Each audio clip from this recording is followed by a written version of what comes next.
Boom, Ratata, welcome to another episode of Career Corner, where we are trying to spread as much information as we can about our careers that are available so that the young that are coming after us can have it benefit or can benefit in the things that we've been through. And my main sister here is going to introduce herself and tell us what she does for a living in 2020. Without further ado, let me just give it over to her. My sister, go.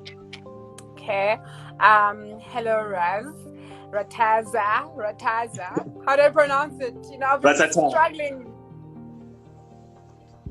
The Ratata. I've been struggling the entire day. Okay, hello to everybody watching.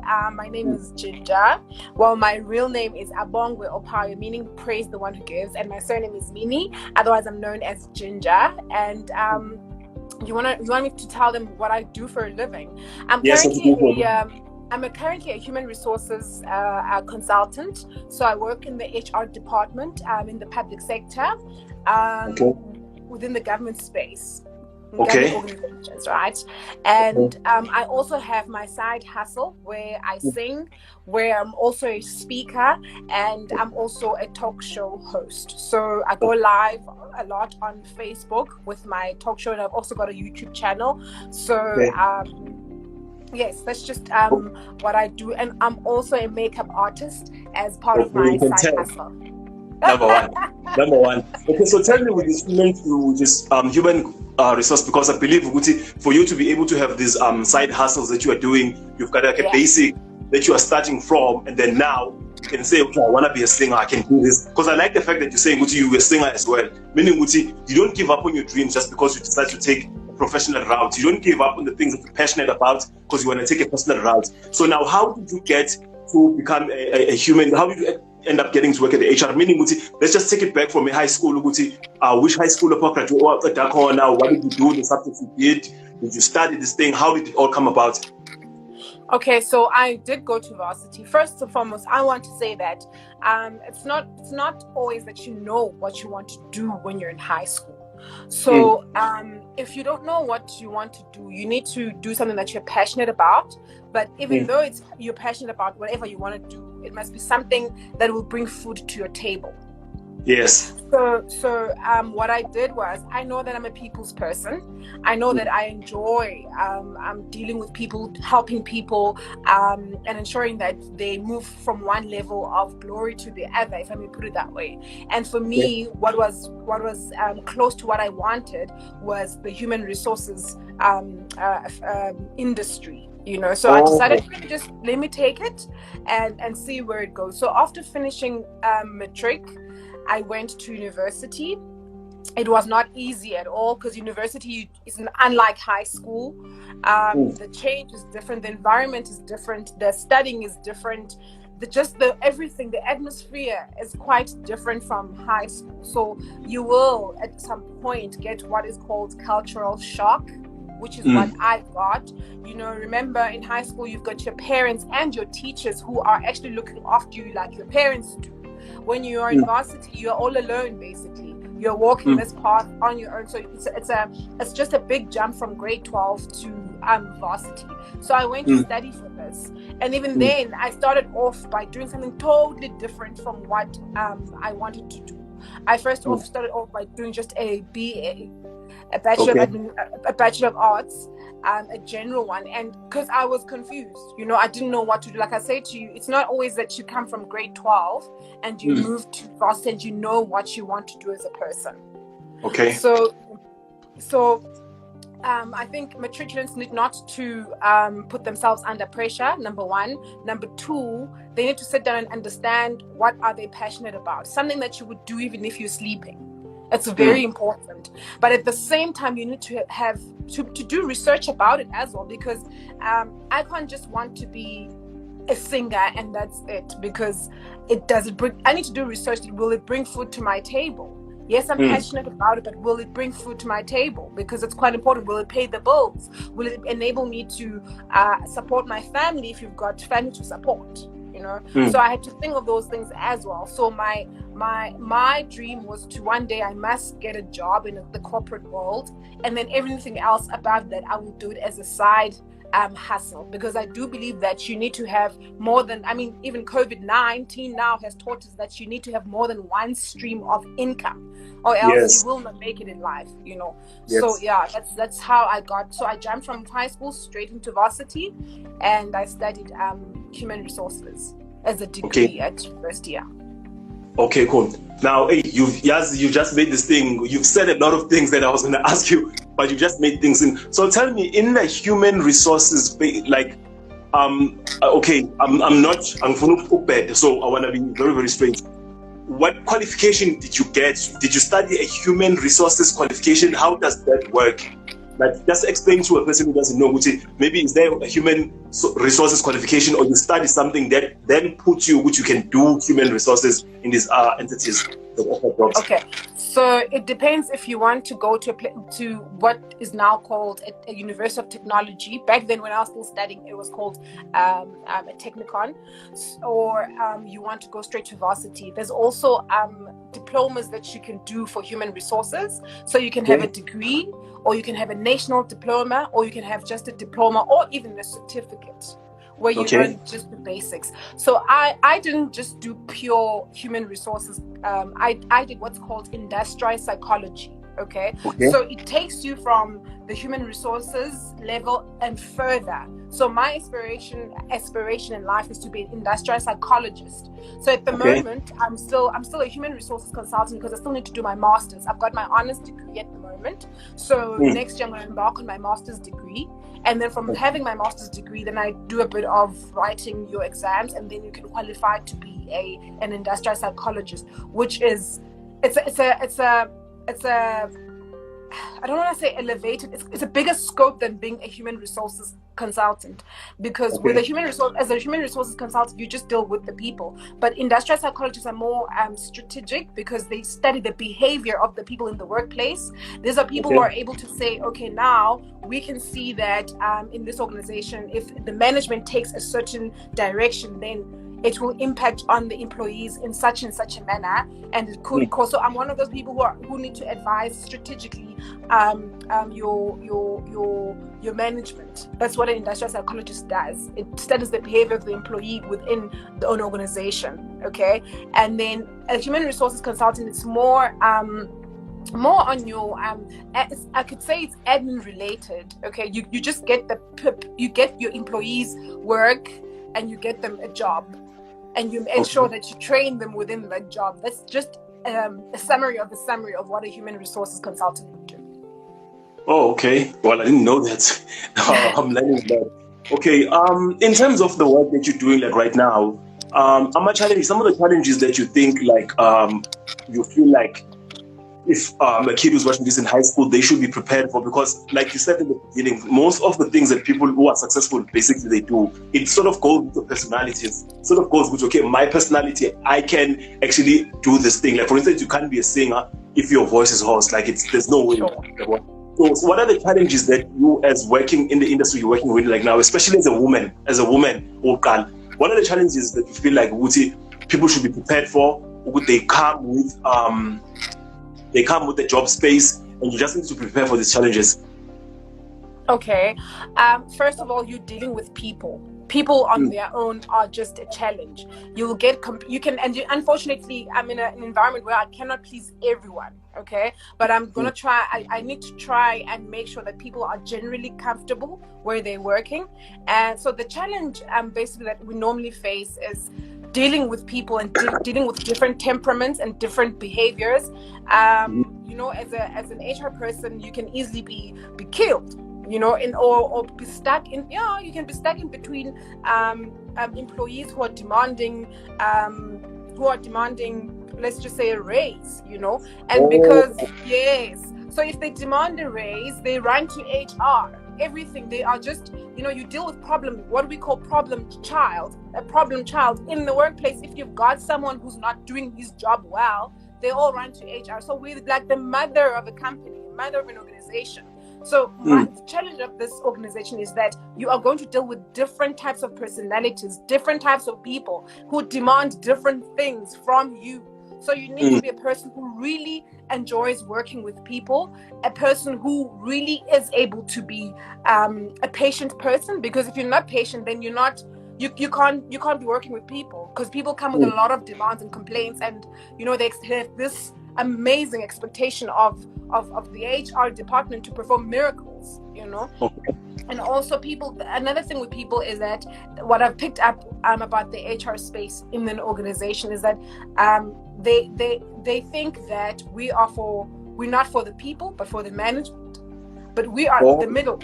Yeah, we're basically the mediators between management and your employees. That's what an HR person does. So it's challenging in that you have to sort of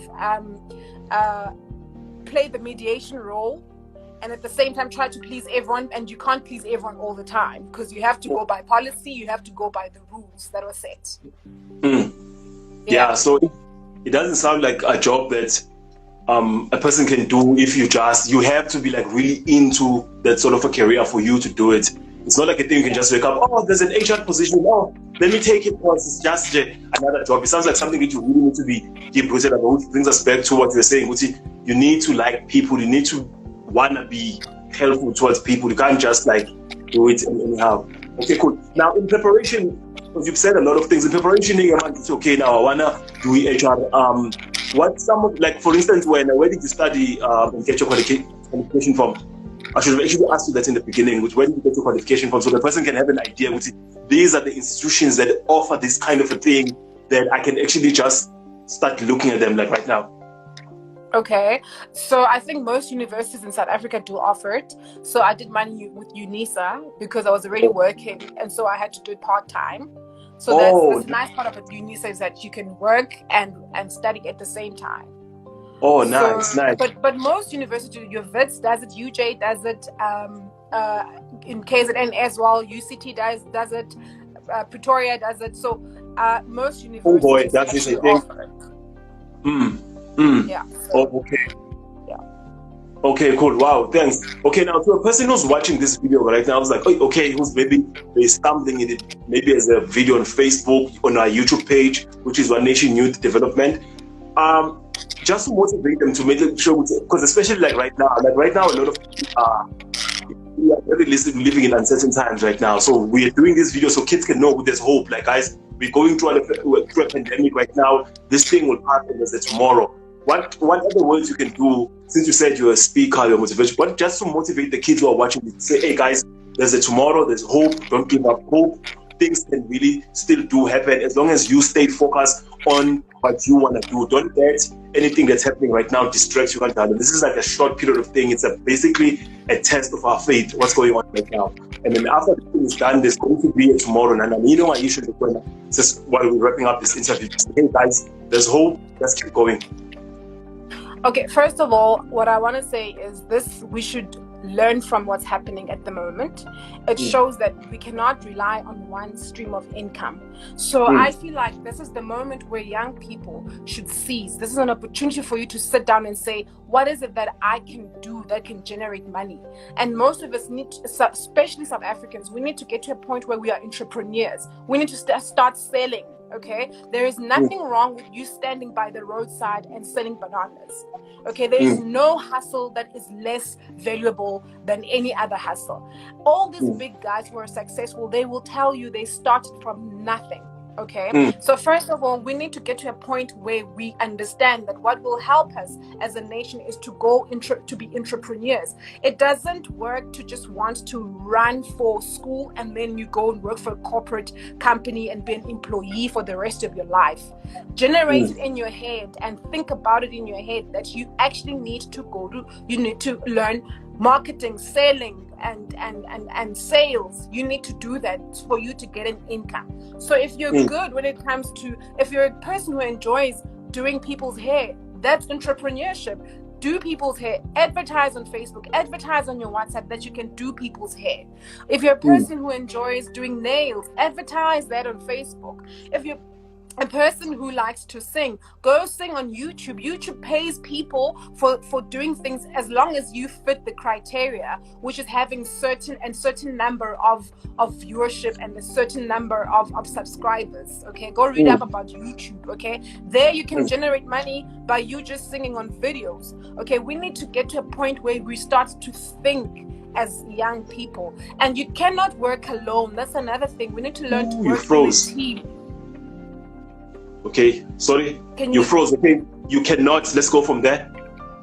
Okay, you cannot work alone. You need to work in a team. Okay, it's very important to collaborate. So if I'm here and I say that I can do people's faces, makeup, I need to go and collaborate with another organization or person starting up. I'm making an example. Maybe you're starting up a studio, a music studio. So I'll come to you and I say, listen, I can do your people makeup. So you pay me commission for every time you have a singer coming to pay you as a producer. You pay me a bit because I'm going to do their faces as a makeup artist. So we need to work together in this whole thing. This COVID-19 has showed two things: that we cannot rely on one stream of income, and secondly, we need to collaborate as businesses. Okay, we need to do what's called gig. They call it a gig economy, where you have gigs, you do smaller things, but you come together and work together as a team to move forward. So it's very important as young people to sit down now and strategize. To strategize is to say, what do I have in my hand now that can help me? For example, I have in my hand a tool that says I can do people's makeup. So I went for it, okay? Left the degree thing aside, okay? Put it aside because it's not going to help you now, COVID-19. You're thinking that you're all that because you work for a big corporate, okay? You need to get your hands dirty. Cooking, some people like cooking. Do amagwinya uyothengisa Alex uyayazi market, you know in market yamagwinya iba iphi, you know, go sell an Alex amagwinya and come back with money. Sell sweets if you have to. There are what we used to call, when I was growing up, onomarike, those ladies, or mostly it would be ladies, the street vendors. They sit there and they sell sweets. Sell sweets if you have to start up capital for whatever business that you want to do something. Don't just sit there and say, I don't have a job, there's COVID-19, there are no vacancies, I've been applying, nothing's happening. No, there's something that you can do to generate a bit of income and then you save that little money that you get from the selling of sweets up until you get proper capital to start your salon, maybe, or to start your makeup business, or to start even if you're saving up to go to school next year. So we cannot be at a, South Africans, we need to learn to get our fingers dirty. Okay, we need to change our attitude. We need to change the way we think, okay? And start and understand that there is nothing wrong with starting from scratch. There is nothing wrong with starting low in life. There is absolutely nothing wrong. You need to get your hands dirty. Find out what is it that you can do. I'm sure God has given you a gift or two. Find out what it is. When you know what it is, get out there and do something. Watching TV the whole day will not help you. Gossiping the whole day with your next door neighbor who's your friend will not help you. Chasing girls in the streets during the day will not help you. What will help you is to sit down and think of a way of selling, make money. As I have said, you start by selling little things such as sweets. You start by selling your fruit, your bananas. At the moment, people were going on and on about selling off umhlonyane. Why were you just sitting down and not selling umhlonyane to the black market? Because black people drink umhlonyane. Why do you wait for discount to do it? You have the strength, the power in you. You know your next door neighbor, who needs umhlonyane. Why don't you put it in a pack, a nice plastic pack, and you sell it for 100 rands? You get 100 rands from there. 80 rands, you go buy more. You've got 20 rands to keep. 80 rands, you go buy more, and you sell it. By the end of the week, you've sold 5. So 20 times 5, 100 rands a week you've got. I'm trying to say to you, we cannot sit down and complain. We need to get on our feet and do something. Remember, I said 2 things. You need more than one stream of income. Therefore, go out there and sell. Even if it's sweets. I go out and do things. I don't always look this pretty. I go out and do things. I work. You'd be surprised at the things I do to make money so I can look this pretty. Yes. So that's what we need to learn as South Africans. We need to start being entrepreneurs, and it doesn't start by you wearing high heels, having your Giorgio Armani suit in a boardroom. It does not start there. Get your fingers dirty, South Africans. It's time. Kinago, arise, Africa. God has given you a gift. Get out there and do what God has called you for. Amen. Amen. Amen. You really surprised me. You said a lot of things. Thank you so much. Thank you so much for your time, and thank you so much for this information you've given us. I'm sure Guti is Uzwil. Okay? Before having this look and say this is Shire in Korea Corner City. Ratata, Korea Corner, Ratata, Australia Mama. Ngishaye in Majang Sazwanga, sorry. Look and say to the city Ratata, Korea Corner, Ratata. So I'ma say Ratata, Korea Corner, Ratata. Yep. Cut.